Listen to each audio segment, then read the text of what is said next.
हमने आज टॉपिक लिया है अंडरस्टैंडिंग ऑफ क्वाड्रिलेटरल्स। ये क्लास 8 का टॉपिक है।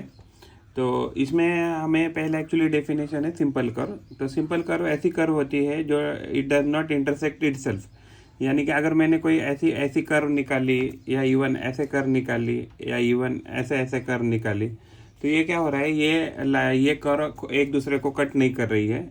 इवन ऐसे कर्व निकाली तो एक दूसरे को कट नहीं कर रही है, तो इसको कहेंगे सिंपल कर्व।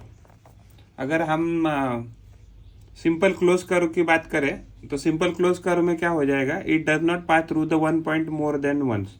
यानी कि फॉर एग्जांपल अगर मैंने ऐसा सर्कुलर लूप बनाया, हाँ, या इवन सर्कुलर ही बना सकते हैं एक्चुअली, या मान लीजिए आपने ऐसे करके कुछ शेप बनाया, तो इसमें क्या हो रहा है ना कि इवन अगर आपने मान लीजिए उसका ऐसा कुछ कर्व बना है, तो इस कर्व में क्या हो रहा है ना कि ये कर्व क्या हो रहा है कि एक दूसरे को कट नहीं कर रही है मोर देन वंस, तो ये क्या हो जाएगी, तो ये सिंपल क्लोज कर्व हो जाएगी।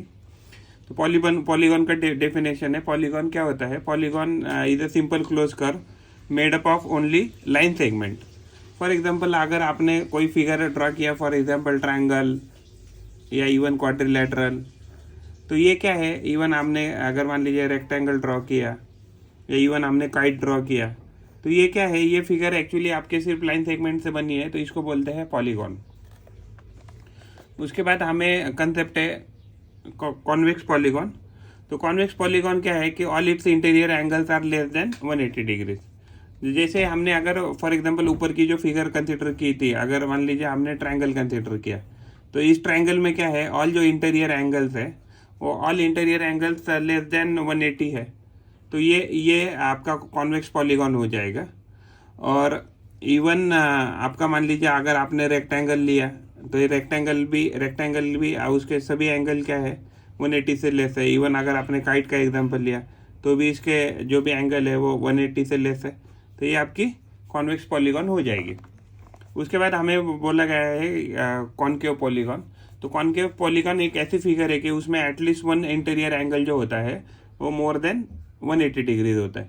फॉर एग्जांपल अगर हमने ऐसी कोई फिगर ड्रॉ की, इसमें क्या हो जाएगा कि ये एंगल सपोज आपका 180 से लेस है, आपका ये एंगल 180 से लेस है, इवन आपका ये एंगल भी 180 से लेस है, लेकिन if you talk about this angle, तो this angle is not less than 180।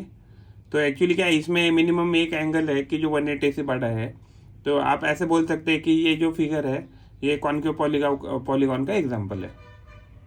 हमें एक्चुअली ये फिगर दिया है और हमें इसमें पूछा गया है कि इसमें कितने डायगोनल बन सकते हैं। तो डायगोनल्स क्या होते हैं कि ये जो पॉइंट है, कि ये पॉइंट जो होते हैं तो ये आपके वर्टेक्स होते हैं, और वर्टेक्स से आपकी दो साइड आती है।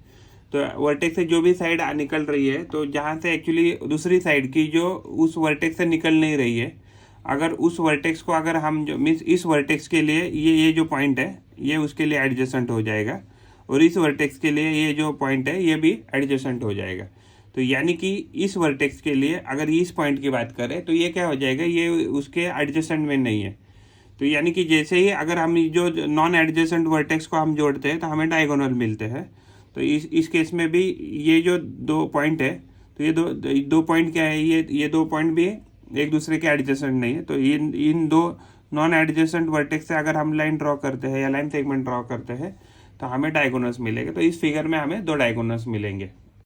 हमने 3 नंबर का प्रॉब्लम लिया है, इसमें हमें पूछा गया है कि रेगुलर हेक्सागोन है उसमें कितने डायगोनल्स होते हैं। तो रेगुलर हेक्सागोन जो होता है तो वो क्या होता है कि रेगुलर का मतलब होता है कि जिसकी सभी साइड इक्वल है एंड जिसके सभी इंटीरियर एंगल्स इक्वल है, तो उसको कहेंगे कि रेगुलर हेक्सागोन। तो उसमें क्या हो जाएगा कि एक्चुअली अगर हेक्सागोन लिया है ABCDEFA, ऐसे कोई मान लीजिए रेगुलर हेक्सागोन लिया है, तो इसमें से हम 9 डायगोनल्स निकाल सकते हैं। जैसे फॉर एग्जांपल हमने निकाला है AC, फिर निकाला है AD, फिर निकाला है AE, फिर हमने निकाला है डायगोनल्स BE, उसके बाद BF, फिर उसके बाद BD। उसके बाद हमने C से निकाला है C से निकाल सकता है CF, उसके बाद आएगा CE। अगर हम D की बात करें तो 1 2 3 4 5 6 7 8, तो C से क्या रहेगा CE, जो डी बी रह गया, D A D B, D A D F, हाँ, और एक डी एफ रह गया, सॉरी। तो इसमें क्या हो जाएगा कि हमने एक्चुअली ये जो भी दो नॉन एडजेसेंट ये रहते हैं, नॉन एडजेसेंट आपके वर्टेक्स होते हैं, उस वर्टेक्स को अगर आप ज्वाइन करते हैं तो आपको क्या मिल जाएगा, आपको डायगोनल्स मिल जाएंगे। तो ट्रायंगल में हमें पूछा गया है कि ट्रायंगल में हमारे पास कितने डायगोनल्स होते हैं। तो ट्रायंगल्स में क्या होता है कि हर कोई वर्टेक्स एक दूसरे को एडजेसेंट होता है। इसके लिए क्या होता है कि वहाँ एक्चुअली 0 डायगोनल्स होते हैं, या उसको नो डायगोनल्स बोले तो भी चलेगा। तो ट्रायंगल में कोई भी डायगोनल नहीं होते। तो हमें पूछा गया है sum of measure of angles of a convex quadrilateral. तो sum of measure of angles of convex quadrilateral जो होता है उसका सम जो होता है इंटीरियर एंगल का, वो सम 360 डिग्री होता है। मैं फॉर एग्जांपल अगर हमने एंगल ये डी पकड़ा और ये कंप्लीट एंगल ए पकड़ा और कंप्लीट एंगल ए पकड़ा और ये कंप्लीट एंगल सी पकड़ा, तो angle A, angle B, angle C और एंगल डी अगर क्वाड्रिलेटरल की बात करें तो इसकी टोटल सम आनी चाहिए इंटीरियर्स की 180। हम क्या कर सकते हैं, इस क्वाड्रिलेटरल को 2 ट्रायंगल में डिवाइड कर सकते हैं। जैसे ट्रायंगल ए बी सी, तो इसकी सम क्या आ जाएगी ट्रायंगल सम प्रॉपर्टी के हिसाब से। तो एंगल सम प्रॉपर्टी के हिसाब से 180 आ जाएगा, और ट्रायंगल ए डी सी का भी एंगल सम प्रॉपर्टी ट्रायंगल के हिसाब से 180 आना चाहिए। तो ओवरऑल आपकी अगर हम दोनों को जोड़ देंगे तो जोड़ने के बाद हमें जो सम है वो 360 डिग्री मिल जाएगी। तो ये एक्चुअली ये जो है हमारा, हमने जो क्वाड्रिलेटरल लिया है इसको हम कॉन्वेक्स पॉलीगॉन ऐसे भी कह सकते हैं। तो और अगर हमें पूछा गया है कि भाई ये जो कॉन्केव जो होता है क्वाड्रिलेटरल या पॉलीगॉन है, तो इसमें भी ये ट्रू रहेगा क्या। तो देखिए अगर हमने यहाँ एक्चुअली एक कॉन्केव पॉलीगॉन फिगर बनाया ए डी सी बी ए, ऐसे अगर हमने क्लोज फिगर अगर देखा और उसको 2 ट्रायंगल में डिवाइड किया तो ये हो जाएगा ए डी सी, और ट्रायंगल दूसरा ट्रायंगल हो जाएगा डी सी बी। तो अगर हम इन 2 ट्रायंगल की सम करेंगे तो भी 180 + 180 हो जाएगा। तो जब भी हम इन दोनों को जोड़ देंगे तो भी हमें क्या मिलने वाला है, तो हमें एक्चुअली उसकी जो टोटल इंटरनल जो भी एंगल है, इंटीरियर एंगल्स है, तो इंटरनल एंगल का जो भी सम है तो हमें 360 डिग्री मिल जाएगा। प्रॉब्लम नंबर 5 लिया है, इसमें हमें प्रॉपर्टी दी गई है sum of interior angles of convex polygon. तो sum of interior angles of convex polygon की अगर हम बात करें तो उसका फार्मूला होता है n - 2 × 180 डिग्री। तो n क्या है, यहाँ नंबर ऑफ साइड्स है। तो अगर हम फॉर एग्जांपल अगर हम ट्रायंगल की बात करें तो ट्रायंगल में आपकी साइड 3 होती है। तो अगर ये एंगल और ये एंगल, तो ये 3 इंटीरियर एंगल के अगर हम सम करना चाहेंगे तो उसका फार्मूला आएगा n - 2 × 180 डिग्री। तो क्या आ जाएगा, ये साइड 3 है तो 3 - 2 × 180 डिग्री, तो ये इसकी वैल्यू आ जाएगी 180 डिग्री मल्टीप्लिकेशन के बाद। अगर हम कोई क्वाड्रिलेटरल लेते हैं तो क्वाड्रिलेटरल के केस में भी अगर हम ये फार्मूले यूज़ करते हैं तो देयर आर 4 एंगल्स, 1 2 3 4। तो ये फार्मूला किसके लिए, इंटीरियर एंगल्स के लिए।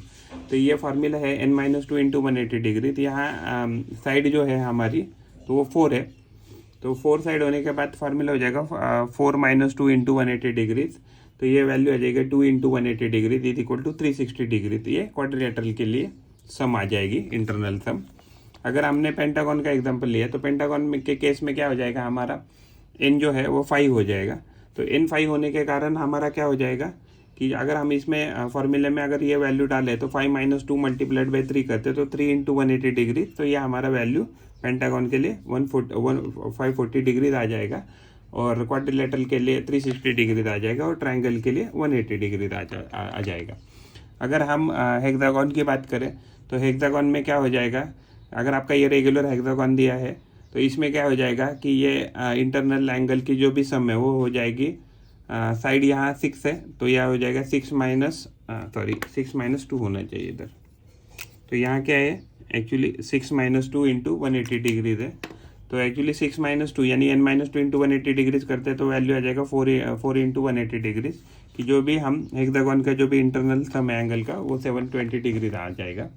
अगर हमने मान लीजिए कोई ने हेप्टागन गया है तो हेप्टागन लेने के बाद तो उसकी एक्चुअली हमारी हेप्टागन, तो उसमें हमारी जो साइड है, साइड की क्या हो जाएगी सम, तो साइड की सम हो जाएगी 7। तो साइड हमारे पास 7 है, तो 7 केस में अगर हम फॉर्मूला में डालते हैं तो ये वैल्यू मिल जाएगा 7 - 2 इंटू 180 डिग्री, तो ये वैल्यू आ जाएगा 5 इंटू 180 डिग्री। तो हेप्टागन के केस में ये वैल्यू हो जाएगी 900 डिग्रीज। हमने प्रॉब्लम नंबर 6 में पूछा है what is the regular polygon. तो रेगुलर पॉलीगॉन एक्चुअली ऐसी फिगर होती है कि जिसके पास इक्वल साइड होती है और इक्वल एंगल्स होते हैं। तो जो भी कोई फिगर जिसके पास इक्वल साइड है और इक्वल एंगल्स है तो वो फिगर आपकी रेगुलर पॉलीगॉन हो जाएगी। तो रेगुलर पॉलीगॉन ऑफ 3 साइड का एग्जांपल है इक्विलैटरल ट्रायंगल। तो इसमें क्या होता है कि तीनों के तीनों साइड इक्वल होती है और तीनों के तीनों एंगल इंटीरियर एंगल्स इक्वल होते हैं। तो इक्विलैटरल ट्रायंगल में जो भी इंटरनल एंगल्स रहते हैं वो 60 डिग्रीज होते हैं। अगर रेगुलर पॉलीगॉन हमें पूछा गया है विथ साइड 4, तो इस साइड 4 में क्या हो जाएगा कि ये हमारी फिगर आ जाएगी स्क्वायर। तो स्क्वायर में क्या होता है कि चारों की चारों साइड इक्वल होती है और चारों के चारों एंगल इक्वल होते हैं और वो इक्वल टू 90 डिग्रीज होते हैं। उसके बाद हमने पूछा गया है कि रेगुलर पॉलीगॉन ऑफ 6 साइड्स। तो regular polygon of with 6 sides उसका नाम होता है रेगुलर हेक्सागन। तो इसमें क्या होता है कि उसमें हर कोई साइड है वो इक्वल रहेगी और जो भी हर कोई इंटरनल एंगल है वो 120 डिग्रीज रहेगा। उसके बाद हमने प्रॉब्लम नंबर 10 लिया है। 10 में हमें पूछा गया है कि अगर आपके पास मान लीजिए एक क्वाड्रिलैटरल है, तो क्वाड्रिलैटरल में आपका एक एंगल 50 डिग्रीज है, एक दूसरा 130 डिग्रीज है, थर्ड वन इज आपका 120 डिग्रीज है एंड फोर्थ एंगल आपका एक्स है। तो एक्स की वैल्यू बताइए। तो एक्स को वैल्यू बताने के लिए हमें पता है कि जो एंगल होते हैं क्वाड्रिलैटरल की उनकी जो सम होती है सभी एंगल की यानी चारों एंगल की वो 360 डिग्रीज होती है। तो हम क्या करेंगे 50 + 130 + 120 + x इक्वल टू हमारा कितना आ जाएगा, ये आ जाएगा 360 डिग्री। अगर हम इन सब की टोटल करते तो 50 + 130 180 180 और प्लस 120 तो ये आपका आ जाएगा 300। तो 300 + x इज इक्वल टू 360। तो अगर हम दोनों साइड से अगर x 300 माइनस करेंगे तो क्या हो जाएगा, हमें मिल जाएगा x इज इक्वल टू 360 - 300। तो ये हो जाएगा x is equal to 60 degree. तो हमें x की वैल्यू मिल गई है 60 डिग्रीज। हमने 11 नंबर का प्रॉब्लम लिया है। इसमें हमें क्वाड्रिलैटरल दिया है और क्वाड्रिलैटरल देके हमें पूछा गया है कि x की वैल्यू क्या रहेगी। तो अगर मान लीजिए यहाँ अगर देखेंगे तो यहाँ परपेंडिकुलर का साइन है। तो अगर हम लीनियर पेयर की प्रॉपर्टी यूज़ करें तो ये एंगल भी आपका 90 बनना चाहिए। तो यानी कि आपके पास एंगल आ गया एक 90 डिग्रीज, एक 60 डिग्रीज, एक 70 डिग्रीज और एक x डिग्रीज। तो हमें पता है कि क्वाड्रिलैटरल जो भी होता है उसकी सम जो होती है वो 360 डिग्रीज होती है। तो हम लिख सकते हैं x + 70 degrees + 60 degrees + 90 degrees is equal to 360 degrees. तो इसकी टोटल आ जाएगी, ये तो हो गया 220 डिग्रीज। 70 + 60 + 90 इज इक्वल टू आ गया 220 डिग्रीज इक्वल टू 360 डिग्रीज। तो x की वैल्यू आ गई आपकी 360 डिग्रीज - 220 डिग्रीज इक्वल टू आ जाएगा ये 140 डिग्रीज। प्रॉब्लम नंबर 12 लिया है। इसमें हमें एक फिगर दिया है तो जो कि एक पेंटागन है। तो अगर पेंटागन की बात करें तो पेंटागन के केस में क्या होता है कि जो इंटरनल एंगल का जो सम होता है वो होता है n - 2 इंटू 180 डिग्रीज। तो इसमें क्या हो जाएगा, हमारे पास n की वैल्यू जो है जो है पेंटागन में 5 होता है। तो 5 - 2 इंटू 180 डिग्रीज। तो ये हमें वैल्यू मिल जाएगी 3 इंटू 180 डिग्रीज की, जो मिल जाएगी हमें 540 डिग्रीज। तो हमें 540 डिग्रीज हमें ये टोटल एक्चुअली यानी कि पेंटागन जो रहेगा तो उसमें एक्चुअली सभी एंगल्स की टोटल क्या आ जाएगी 540 डिग्रीज आ जाएगी। तो उसमें से हमें एक एंगल दिया है 30 डिग्री, दूसरा एंगल दिया है x डिग्री। अभी हमें ये एंगल तो पता नहीं है, तो ये एंगल पता नहीं है तो हमें ढूंढना पड़ेगा। तो ये एंगल को हम बोलते हैं y। तो ये जो y है तो y है लीनियर पेयर विथ 70 डिग्री। तो इसमें क्या हो जाएगा, लीनियर पेयर होने के कारण क्या हो जाएगा y + 70 डिग्रीज आपका लीनियर पेयर होने के कारण 180 डिग्रीज बन जाएगा, क्योंकि लीनियर पेयर की प्रॉपर्टी है y + 70 डिग्रीज क्या बन जाएगा, यानी कि दिस एंगल प्लस आपका ये this angle is equal to 180 आना चाहिए। तो आपकी यहाँ से y की वैल्यू आ गई है 180 डिग्रीज - 70 डिग्रीज इक्वल टू आ गया है 110 डिग्रीज y का वैल्यू। अगर मैं यहाँ का अगर इस एंगल को z कहता हूँ, तो अगर z कहता हूँ तो क्या है, तो z का एंगल क्या आ जाएगा, z का एंगल हमें एक्चुअली यहाँ से भी अगर हम देखें z plus 60 degree, z plus 60 degrees को करेंगे तो ये भी एक लीनियर पेयर है, तो इसकी वैल्यू भी क्या हो जाएगी 180 डिग्री। तो हमें z की वैल्यू आ गई 180 degrees minus 60 degrees equal to 120 degrees. तो हमें z की वैल्यू आ गई है, z की वैल्यू आ गई है हमारे पास 120 डिग्रीज एंड y की वैल्यू आ गई है 110 डिग्रीज। तो अभी देखिए हमारे पास ऑलमोस्ट सभी एंगल आ गए हैं, तो हम इसमें इसकी सम करके देखते हैं। तो ये हो जाएगी 30 प्लस x प्लस y की वैल्यू है 110 एंड y 110, z की वैल्यू निकाली हमने 120, उसके बाद है वापस x। इन सब की टोटल क्या आनी चाहिए 540 डिग्री आनी चाहिए, क्योंकि जो पेंटागन होता है तो पेंटागन के इंटरनल एंगल की सम कितनी होती है 540 डिग्री, जो हमने इस फॉर्मूले से निकाली है। हमने क्या किया 30 degrees plus x plus Y जो 110 डिग्री है, उसके बाद z जो 120 डिग्री है, उसके बाद x। तो इन सब एंगल को अगर जोड़े तो हमें मिल जाएगा 130 प्लस 110 140 140 प्लस 120 तो आ जाएगा 260 और x को जोड़ेंगे तो आ जाएगा 2x इक्वल टू आ जाएगा 540। तो हमारी 2x की वैल्यू आ गई 540 माइनस 260। तो अगर हम 540 को 260 से माइनस करें तो हो गया, ये आ जाएगा 280 वैल्यूज़। अगर यानी कि 2x की वैल्यूज़ अगर आपकी 280 आ रही है तो हम दोनों साइड से 2 से डिवाइड करेंगे तो हमारा x का वैल्यू आ जाएगा 140 डिग्रीज। हम यहाँ 280 को लिख सकते हैं 2 इंटू 140 डिग्री और डिवाइडेड बाई 2 इंटू 1, तो ये हो जाएगा 2 से 2 कटने के बाद 140 डिग्रीज। हमने प्रॉब्लम नंबर 13 दिया है। तो प्रॉब्लम नंबर 13 में क्या है कि हमें एक रेगुलर पॉलीगॉन दिया है, पेंटागन दिया है। तो रेगुलर पेंटागन के एक्चुअली हमें पूछा है कि जो इंटरनल एंगल है x उसका वैल्यू कितना रहेगा। तो इसमें क्या होता है कि जो इंटरनल जो भी सम प्रॉपर्टी होती है, इंटरनल एंगल की जो भी सम होती है उसका फॉर्मूला होता है n-2 इंटू 180 डिग्री। तो पेंटागन में 5 साइड है तो ये हो जाएगा 5 - 2 इंटू 180 डिग्री, कि जो कि हो जाएगा 3 इंटू 180 डिग्री।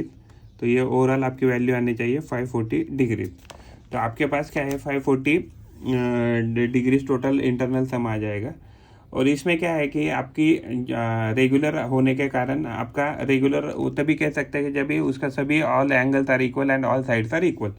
तो अभी all sides and all angles are equal, तो आप यहाँ देख सकते हैं यहाँ एंगल 1 है, एंगल 2, एंगल 3, एंगल 4, एंगल 5। तो क्या हो जाएगा, तो 540 डिवाइडेड बाय हमें 5 करना पड़ेगा। 5 इसीलिए क्योंकि हम क्या है कि तो सभी एंगल की सम टोटल सेम ही आनी चाहिए, आ जाएगी। तो ये हो जाएगा 1 5 तो इसको लिख सकते हैं 108 multiplied by 5 divided by 5 into 1। तो ये हो जाएगा 108 डिग्री। तो आपकी जो x की वैल्यू आ जाएगी वो आ जाएगी, x एंगल की वैल्यू आ जाएगी 108 डिग्रीज।